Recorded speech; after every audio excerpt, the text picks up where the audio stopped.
Hello friends, welcome to my channel. শৃঙ্খলা ভঙ্গের দায়ে জাতীয় দল এবং বোর্ডের বার্ষিক চুক্তি থেকে বাদ পড়েছেন। তবে আসন্ন আইপিএলের আগে ফর্মে ফেরার ইঙ্গিত দিয়ে রাখলেন ঈশান কিষান। সানরাইজ হায়দ্রাবাদের ক্রিকেটার প্রস্তুতি ম্যাচে জোড়া অর্ধশতরান করেছেন। যে অগ্রাসী ভঙ্গিতে দুটি ইনিংস খেলেছেন তা নজর কেড়ে নিয়েছে।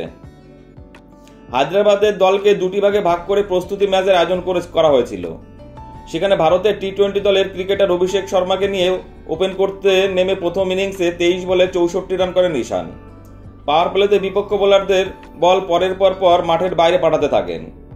অভিষেক 8 বলে 28 রান করে আউট হলেও ঈশান থামেনি, তিনি অষ্টম ওভারে আউট হন।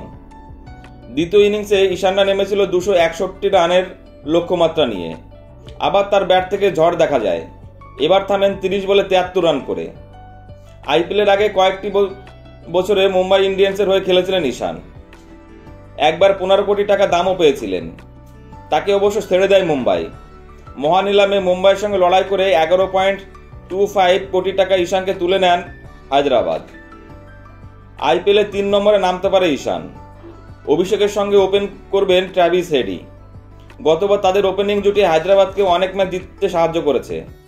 সেই জুটি ভাঙা হবে না, তাই মুম্বাইয়ের হয়ে ওপেন করলেও নতুন দলে ঈশানকে নামতে হবে 3 নম্বরে।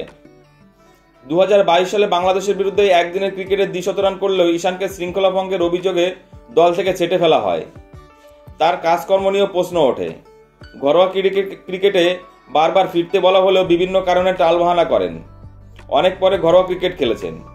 আইপিএল তার কাছে জাতীয় দলে ফেরার মঞ্চ হতে চলেছে।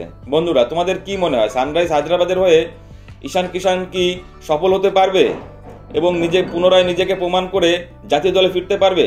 প্লিজ কমেন্টস করে জানিও।